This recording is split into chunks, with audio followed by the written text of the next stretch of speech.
A 6-year-old girl separates from her parents on a cruise trip to play, but no one notices she has fallen into the sea except a dog who jumps in to save her. The problem is that night is falling, and with each passing minute, the ship is getting further away from the child. Before we dive in, if you're anything like us and love animals, hit that subscribe button now so you don't miss any heartwarming stories. Thanks. Now, back to our story. Sarah pressed her nose against the car window, her brown eyes sparkling with excitement as she watched the massive ships docked at the harbor. Her little heart thumped with anticipation as she gazed at the gigantic cruise liner that would be her home for the next few days. At just 6 years old, everything seemed like a magical adventure. From the seagulls soaring over the pier to the heavy suitcases her dad, Tom, carried with a smile on his face. "Look, Mom, it's bigger than a skyscraper," Sarah exclaimed, pointing at the ship. Her golden curls bounced as she skipped with glee. "It's beautiful, sweetie," Mary replied, squeezing her daughter's hand tightly. Tom noticed the tension in his wife and moved closer, wrapping her in a comforting hug. As they walked through the embarkation terminal, Sarah couldn't contain her curiosity. Every new detail captured her attention. The stylish uniforms of the crew members, the golden gleam of the escalators, the constant sound of suitcases being dragged across the polished floor. Her excitement was contagious, even making Mary relax a little. In the boarding line, Sarah met her first cruise friend, a girl her age named Lily, who wore a blue dress with seashell prints. The two quickly began exchanging theories about mermaids and hidden treasures, their laughter echoing through the lobby. It was during this lively conversation that Sarah noticed something that would completely change the course of her trip. A golden retriever, with a golden coat and gentle eyes, strolled calmly beside a grey-haired gentleman. The dog paused for a moment, looking directly at Sarah, as if sharing a silent secret with the girl. The dog's owner, who would later introduce himself as Mr. Thompson, smiled kindly. "This is Max," he said, "my adventure buddy." Finally, after passing through security and receiving their cabin keycards, the family climbed the gangway. Sarah skipped with each step, counting aloud the decks they passed. Her joy was palpable, infecting everyone around her. "Shall we explore the ship?" asked Tom after they had organized their suitcases. Sarah practically flew to the door, eager to discover every corner of her new temporary home. As they walked through the decorated corridors of the ship, Sarah had no idea that her greatest adventure was yet to come. An adventure that would test hearts, prove the worth of courage, and demonstrate that sometimes the most unlikely heroes emerge in the most unexpected times. The first day aboard the cruise ship turned out to be an explosion of discoveries for Sarah. Each corridor of the immense ship held a new surprise, and her sparkling little eyes couldn't absorb so many wonders all at once. Tom and Mary walked close behind, watching with tenderness the enthusiasm of their daughter, who stopped every few steps to point out something new. "Mommy, there's a pool bigger than our backyard," Sarah exclaimed, running to the edge of the main pool area. The morning sun reflected on the crystal-clear water, creating small rainbows that danced on the walls. Mary, still battling her fear of the sea, found comfort in seeing the happiness etched on her daughter's face. During the reconnaissance walk, they met Mr. Thompson and Max again, who were resting in lounge chairs near the pool. The golden retriever immediately raised his head upon seeing Sarah, his tail wagging in recognition. Sarah approached timidly, more interested in Max than in talking. The dog, sensing her hesitation, gently got up and walked to her, nudging his soft muzzle into her hand. As Sarah petted Max's soft fur, Mr. Thompson began chatting with Tom and Mary. They discovered that he was a widowed man, retired for a few years, and that Max was more than just his pet. He was his inseparable companion of 8 years. The morning passed quickly, and soon it was lunchtime. The group said goodbye, promising to meet again. On the way to the main dining room, Sarah couldn't stop talking about Max, enchanted with her new furry friend. During lunch, Sarah met other children who were participating in the ship's kids program. Lily, the girl she had met during boarding, introduced her to a small group that quickly welcomed her with enthusiasm. Tom and Mary exchanged glances, considering the idea. The kids' program seemed well organized, with attentive counselors and structured activities. Sarah hugged her parents tightly, overflowing with joy. Little did she know that her promise to be careful would be tested sooner than anyone could imagine. The sky was perfectly blue, and a gentle breeze blew across the deck. It was a perfect day for adventures, Sarah thought. As she went with her group of new friends, she had no idea that fate was about to intertwine her life with Max's in a way that no one could foresee. The treasure hunt on the upper deck was in full swing, with children's laughter echoing through the air as the kids ran back and forth, following clues carefully crafted by the counselors. Sarah, with her colorful map in her small hands, led a group of 3 children, including her new friend Lily. "The next clue should be near the main mast," Sarah exclaimed, her eyes sparkling with the thrill of discovery. The sea breeze played with her golden hair as she ran, following the arrows drawn on her map. On the same deck, Mr. Thompson had chosen a comfortable lounge chair for his afternoon reading. Max rested at his feet, seemingly dozing, but his ears twitched occasionally, attentive to the sounds around him, especially the children's laughter. Mary and Tom enjoyed a quiet moment at the ship's cafe, a few decks below. Mary was surprised at her own adaptation to the maritime environment. "You know," she said to Tom, absent-mindedly stirring her tea, "I think you were right. This is good for all of us." Back on the upper deck, the treasure hunt was coming to an end. The children began to disperse, some following the counselors to the next scheduled activity in the game room. Sarah, however, remained behind, her attention captured by something far more fascinating than any hidden treasure. That's when she saw them for the first time. A pod of dolphins swimming gracefully alongside the ship.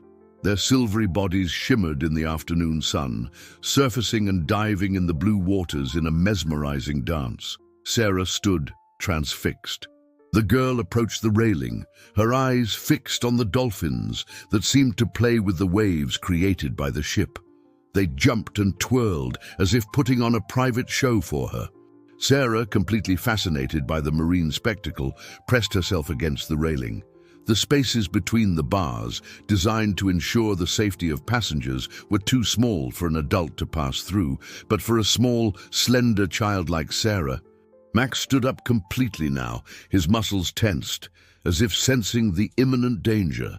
His eyes didn't leave Sarah, who continued to approach the edge dangerously. That's when it happened. A sudden movement of the ship, a sway a little stronger than normal. Sarah, unbalanced, felt her feet leave the ground. For a brief moment, she had the sensation of floating, like in the Peter Pan stories her mother read to her before bed. Max was already in motion before the first scream could leave Sarah's lips. The Labrador's instinct, sharpened by years of experience, knew exactly what was about to happen. Fate had placed him there at that precise moment, and he would not fail in his mission. Time seemed to freeze in the instant Sarah lost her balance. Max, driven by an instinct stronger than any training, raced like a golden flash across the deck. His eyes were fixed not on Sarah, who was already falling, but on something that could save her, a bright orange life preserver attached to the edge of the pool. With a precision that could only come from years of experience, Max grabbed the preserver with his strong teeth. The rope connected to it unraveled behind him as he ran. Mr. Thompson, finally noticing the sudden movement of his companion, looked up from his book only to see the last moment. Max leaping over the railing, the preserver firmly clamped in his mouth. The double splash echoed across the ocean, first Sarah's small body, followed seconds later by Max's heroic dive. The water was cold, but the Labrador barely felt it, focused only on his mission. Years of water rescues with Mr. Thompson had prepared Max for this moment, although neither of them knew it until now.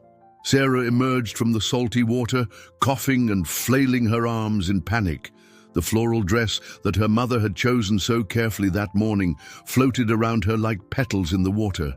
Her eyes stung with salt, and fear threatened to paralyze her small limbs. That's when she felt something brush against her leg. Amid the panic, her first instinct was to recoil, but soon she saw Max's golden muzzle emerge beside her. The Labrador swam with determination, pushing the preserver towards her with precise movements. "Max," Sarah sobbed, clinging to the preserver with all the strength her little fingers could muster. The dog swam closer, offering his body as additional support. Max's wet fur against her arm brought unexpected comfort, a point of warmth and safety in the vast, cold ocean. On the ship, Mr. Thompson finally grasped the gravity of the situation. His years as a rescue firefighter kicked in like a dormant instinct.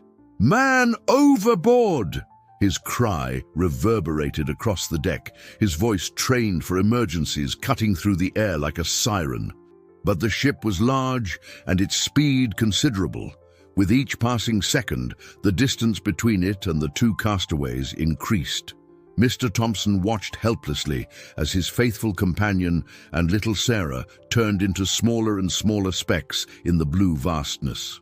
In the ocean, Max remained calm, something in his instinct telling him he needed to conserve energy.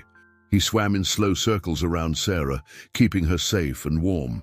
The girl, though still scared, began to calm down with the dog's constant presence. The rope from the preserver floated on the water like a lifeline, connecting them to the world they had left behind. Sarah clung to it with one hand, while the other held firmly onto Max's fur. The Labrador maintained a steady swimming pace, his powerful muscles working tirelessly against the currents. The waves rocked them gently, and Sarah realized that the dolphins that had so fascinated her had disappeared. Now it was just her, Max, and the immensity of the ocean. The afternoon sun still shone brightly, but the water was getting colder, and Sarah began to shiver. On the horizon, the ship continued to diminish, turning into an ever smaller silhouette. But Max knew, with that inexplicable wisdom of animals, that this would not be their last adventure. He had a mission, and he wouldn't rest until he completed it. Mary felt an inexplicable chill run down her spine as she took the last sip of her tea. Tom noticed the sudden change in her expression and held her hand across the cafe table. "Is everything all right?" he asked, worried about his wife's sudden paleness. The counselor frowned, consulting her list. Sarah, she was at the treasure hunt, but her eyes widened with realization. She didn't come to the next activity. Mary staggered, her legs giving way. Tom caught her before she fell, but his own world was spinning. "Sarah, our Sarah." Mary clung to Tom, her tears soaking her husband's shirt as the loudspeakers announced the emergency. Her worst nightmare was becoming reality. The sea, which she feared so much, had taken her little Sarah. The ship began a complex maneuver, initiating a spiral search pattern that would gradually expand. In the command center, Captain Anderson coordinated with other vessels in the area, sending the coordinates of the last sighting.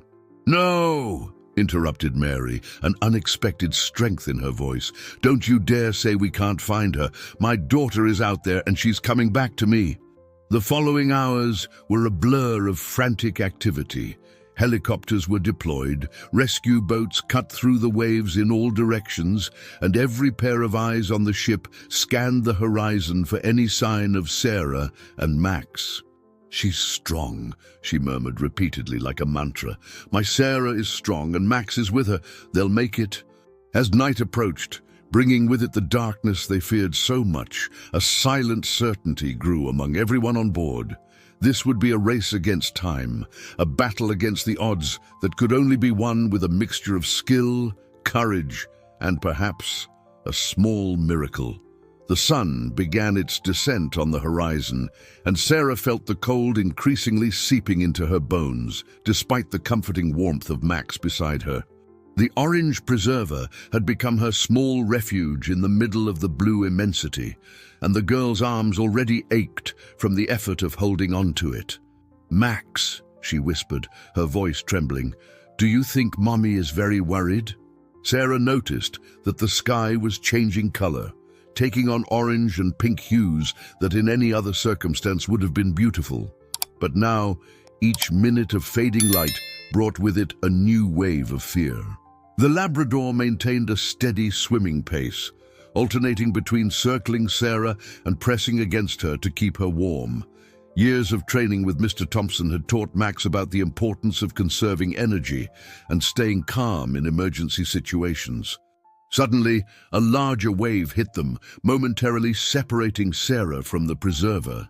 Her cry of terror was muffled by the salt water, but before the panic could fully set in, Max was already there, pushing the preserver back into her hands and helping her to steady herself again. The dog nudged his wet muzzle against the girl's cheek, as if making a silent promise.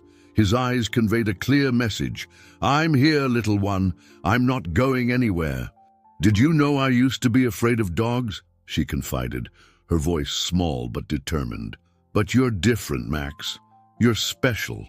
"Max," called Sarah, her teeth chattering from the cold. "Can you sing with me? Mommy always sings when I'm scared." The rope from the preserver continued to float around them like an orange streamer in the dark water. Sarah clung to it with a strength she didn't know she possessed, her small fingers already wrinkled from the water.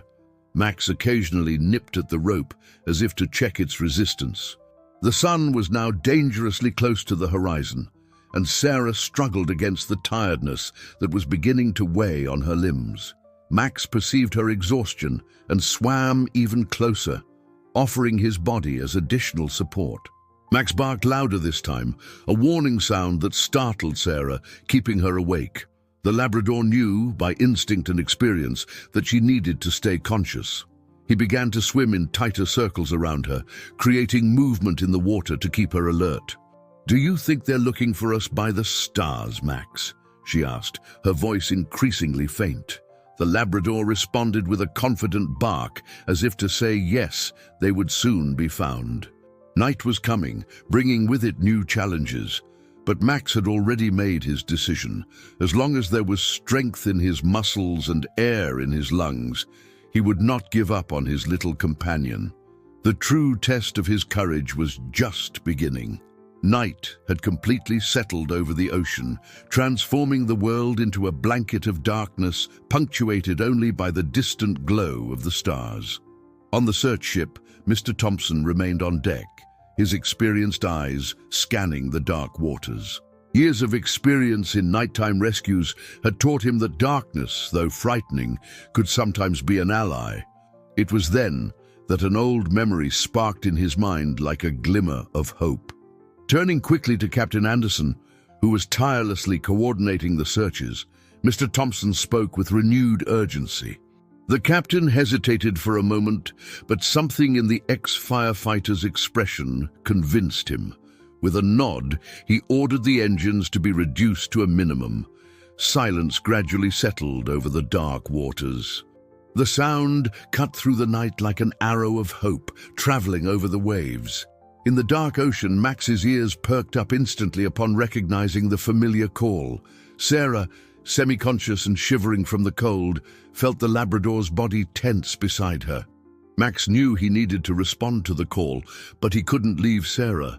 Years of training with Mr. Thompson had created a special bond between them, and that specific whistle always meant, "Find me." It was their secret code, used in countless successful rescues. On the ship, Mr. Thompson smiled for the first time in hours. "That's him. Max is responding." Mr. Thompson repeated the whistle, and once again, Max's response echoed through the night. It was an unlikely duet, human whistles and canine howls intertwining over the waves, creating a sonic bridge between the lost and the savior.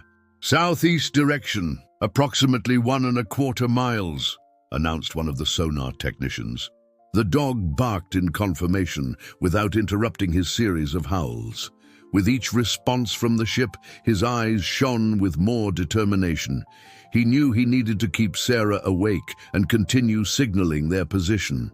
Mr. Thompson continued his call, each whistle carrying years of trust and partnership with Max. "Come on, boy.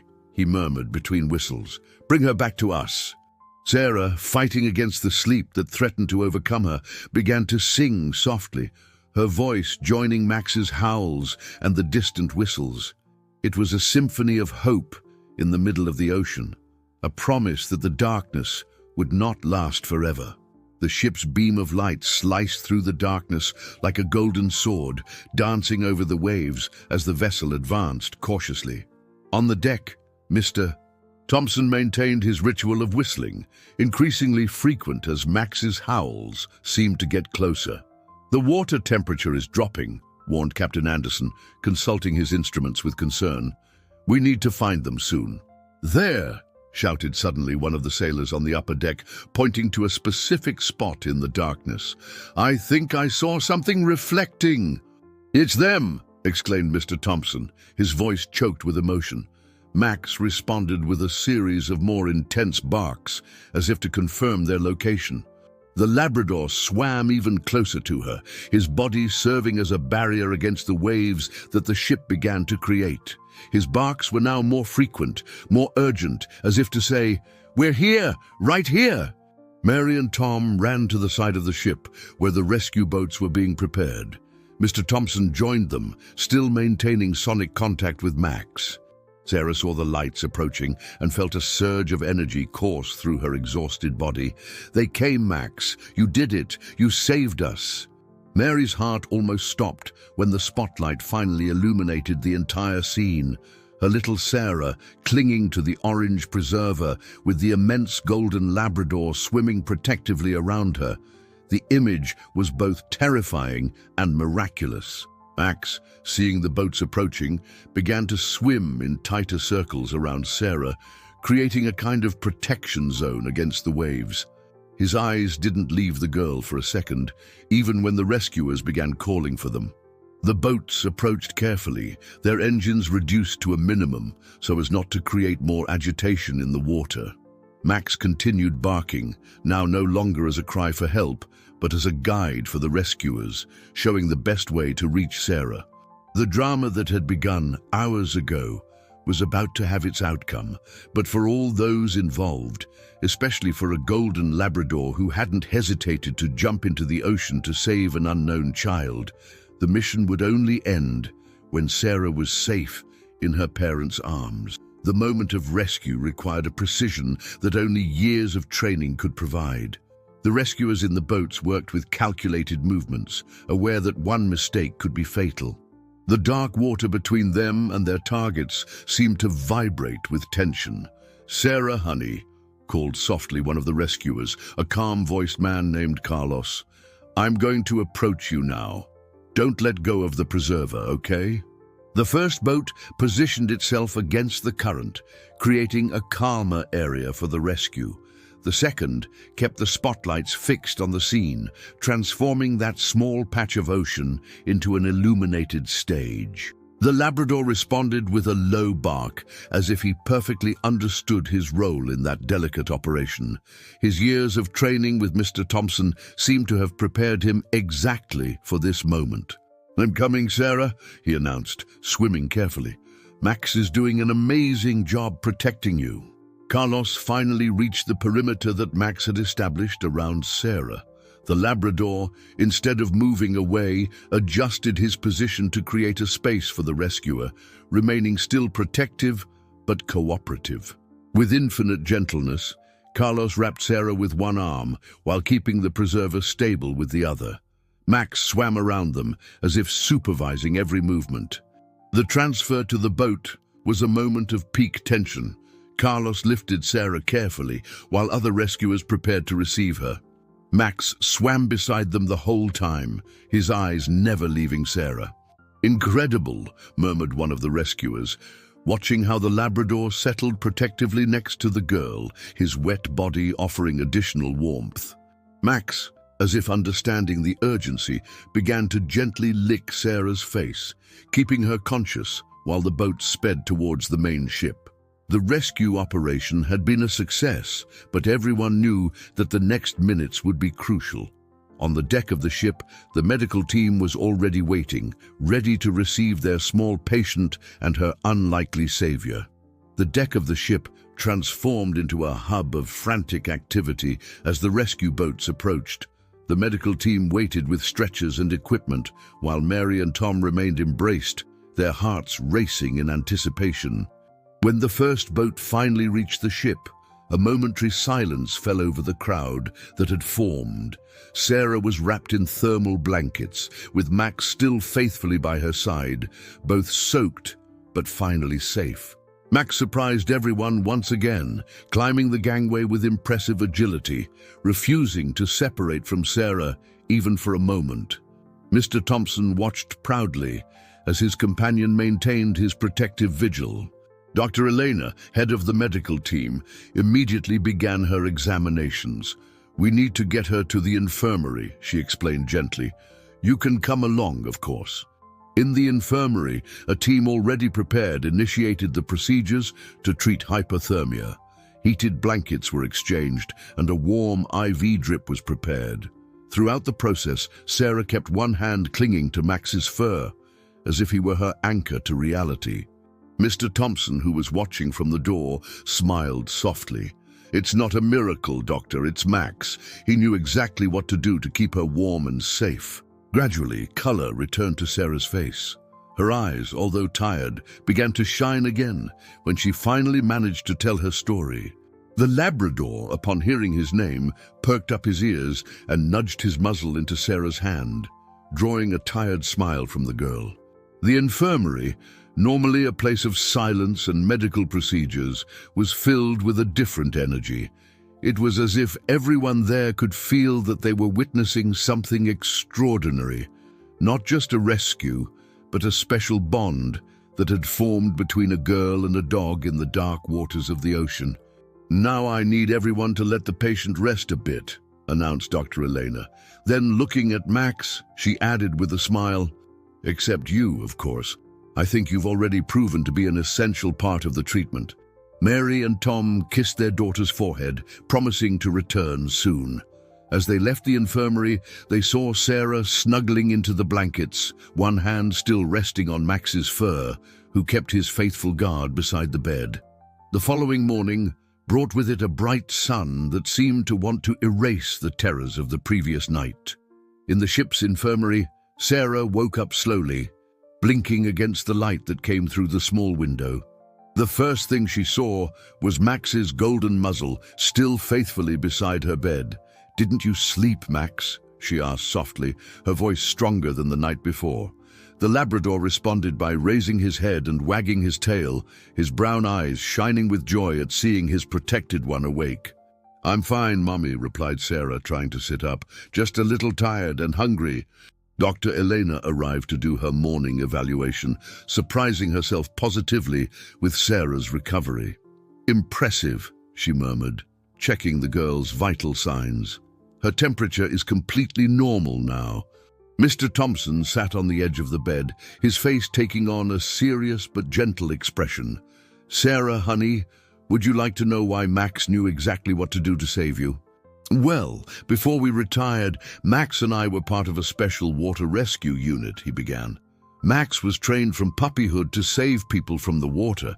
He participated in dozens of rescues, always knowing exactly how to keep people safe until help arrived."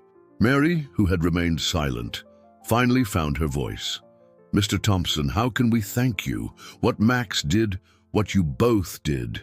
"You know," continued Mr. Thompson, "they say that sometimes fate has a funny way of making things happen. Of all the ships in all the oceans, we were just on this one. And of all the people Max could meet, he met you, Sarah." Dr. Elena, who had finished her exams, smiled at the group. "Well, I have good news. Sarah is recovering extraordinarily well. I think we can discharge her later today, as long as she promises to rest a lot in her cabin." Mr. Thompson exchanged a knowing glance with Sarah's parents. "Actually," he said, "I was wondering if you wouldn't like to spend the rest of the cruise with us. Max and I have a suite with a balcony, and we'd love the company." Sarah smiled, a smile that lit up her whole tired face. "Now I have a firefighter friend," she declared proudly, hugging Max again. The Labrador responded by affectionately licking her face, making the girl laugh, a sound that only a few hours before her parents feared they would never hear again. The afternoon following Sarah's discharge from the infirmary, Mary found herself alone on the balcony of Mr. Thompson's suite, watching the ocean. The waters, which before filled her with terror, now seemed different to her eyes. The sea was still immense and powerful, but something had changed in her perception. "It's strange," she said, sensing the presence of Mr. Thompson, who approached silently. "I've spent my whole life fearing the sea, and it was precisely it that taught me the most important lesson about trust and courage." "You know, Mary," he began, his voice carrying the weight of experience, "in all my years of rescue, I've learned that fear isn't our enemy. It keeps us alert, makes us prudent. The problem is when we let fear paralyze us." "Then Max jumped," completed Mr. Thompson, looking fondly at his sleeping companion. "Without hesitation, without fear, just the certainty that he needed to act." Mr. Thompson smiled, a smile full of memories and wisdom. "Max has always had that gift. It's not just the training, you know. It's something deeper, a connection with people, an ability to sense when it's really needed." "Mommy!" exclaimed the girl, entering the balcony with a strawberry ice cream in her hand. "Look what Daddy let me have." Tom and Mr. Thompson exchanged knowing glances and discreetly retreated from the balcony, leaving mother and daughter to have their moment. Max, however, remained, as if he knew that his presence was needed. "Exactly," continued Mary, feeling tears welling up in her eyes. "But you know what? You and Max taught me something very important. Sometimes we need to face our fears to discover that we're stronger than we thought." Mary smiled through her tears. "Yes, sweetheart, and now it's my turn to be brave like you." She stood up, still holding her daughter's hand, and walked to the edge of the balcony. "How about if, when we get to the next port, the three of us go swimming together, with Max as our lifeguard, of course?" "I promise," replied Mary, surprising herself with the firmness in her own voice. "I won't let fear stop me from having adventures with you ever again." There, on the balcony of a cruise ship, with the endless ocean as witness, a mother and a daughter sealed a new pact of courage under the watchful eye of a golden Labrador who had become much more than a hero. He had become a guardian of transformations. The last day of the cruise dawned with a special brightness. The ship was approaching its final destination, and a small ceremony had been organized in the main hall to honor Max's heroic act. Sarah, wearing a new blue dress, a gift from a passenger who was moved by her story, was sitting in the front row between her parents, practically jumping with excitement. Captain Anderson, in his dress uniform, walked to the center of the hall. His stern expression had given way to a warm smile as he held a small, shiny object in his hands. "Today," he began, his deep voice echoing through the crowded hall, "we have the honor of recognizing an act of exceptional bravery. In my 30 years at sea, I've witnessed many rescues, but I've never seen anything like the dedication and courage demonstrated by this extraordinary Labrador." Max, sitting elegantly next to Mr. Thompson, maintained his dignified posture, as if he understood the solemnity of the moment. His golden fur shone under the lights of the hall, freshly brushed for the occasion. Sarah applauded louder than everyone when the captain knelt to place the medal around Max's neck. The Labrador remained perfectly still during the process, his gentle eyes meeting Sarah's in the audience. "In addition," added the captain, "I have another special announcement. In recognition of the extraordinary teamwork demonstrated during the rescue, our company has decided to establish a water safety program in partnership with the fire department. And our first honorary consultants will be Mr. Thompson and Max." Mr. Thompson, visibly moved, stood up to thank them. "Max and I were retired," he said, his voice choked with emotion, "thinking that our rescue days were over. But sometimes life surprises us with new purposes, new beginnings." After the ceremony, as the passengers gathered for a farewell cocktail, Sarah approached Mr. Thompson with a question that clearly troubled her. The old retired firefighter smiled, exchanging a meaningful look with Tom and Mary. "Actually, Sarah, I've discovered that I live just a 2-hour drive from your town, and Max and I would love to have regular visits, especially for swimming at the beach near our house." "I think it's more than time we started making family beach trips," she said, smiling, "and I couldn't think of better company than our new friends." "And there's more," added Mr. Thompson, his eyes shining with an idea. "How about Max and I giving you swimming lessons? I'm sure he would be an excellent assistant instructor." The sun began to set on the horizon, painting the sky with shades of pink and gold that were reflected in the calm waters. On the bow of the ship, a girl, her parents, an old firefighter, and a Labrador with a medal around his neck watched the spectacle together, each of them transformed by the extraordinary adventure they had shared. This time, however, she contented herself with watching them from the safety of the deck, her hand firmly intertwined in the golden fur of her canine hero, knowing that some of life's greatest adventures don't need risks to be extraordinary. 3 months after the cruise, a small family walked along the beach on a sunny Sunday morning. Sarah, wearing a blue swimsuit with dolphin prints, ran ahead, followed by her parents and a golden Labrador, who proudly carried a glittering medal around his neck. "Faster, Max," called Sarah, her small footprints marking the wet sand. The dog caught up with her easily, circling around her with the same protective energy as always. Mary and Tom walked hand in hand a few steps behind, watching their daughter with a mixture of joy and gratitude. Mr. Thompson, who was waiting for them further ahead with the swimming gear, waved a welcome. The swimming lessons had become a Sunday ritual for the family.